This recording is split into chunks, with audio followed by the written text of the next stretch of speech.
చేయాలని భావించే వాళ్ళు ఒక గాజు సీసా తీసుకోండి. గాజు సీసాలో నీళ్లు పోయండి, నీళ్ళల్లో గళ్ళుప్పు వేయండి. ఆ తర్వాత 21 కాయిన్స్ తీసుకోండి. అవి రూపాయి కాయిన్స్ అవ్వచ్చు, ₹10 కాయిన్స్ అవ్వచ్చు, పావలా బిళ్ళలు అవ్వచ్చు, ₹2 బిళ్ళలు అవ్వచ్చు, ₹5 బిళ్ళలు అవ్వచ్చు, ₹10 బిళ్ళలు అవ్వచ్చు. ఏవైనా సరే 21 కాయిన్స్ తీసుకోండి. ఈ 21 కాయిన్స్ కూడా ఆ ఉప్పు కలిపిన నీళ్ళల్లో వేయండి. గాజు పాత్రలో నీళ్ళల్లో గళ్ళుప్పు కలిపి ఆ నీళ్ళల్లో 21 కాయిన్స్ వేయండి.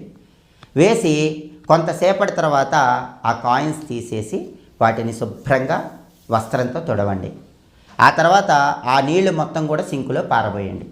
ముందు ఇలా చేసుకోవాలి. ఇలా ఎందుకు చేయాలంటే ఎప్పుడైనా సరే డబ్బుకి నెగిటివ్ ఎనర్జీ ఉంటుంది, ఇంత సంపాదిస్తున్నాడనే దిష్టి ఉంటుంది, డబ్బు చేతులు మారుతూ ఉంటుంది. డబ్బు చేతులు మారుతుంటుంది కాబట్టి డబ్బుకు ఒక నెగిటివ్ వైబ్రేషన్ ఉంటుంది. ఆ నెగిటివ్ వైబ్రేషన్ ముందు మనం పోగొట్టాలి. అది పోగొట్టాలంటే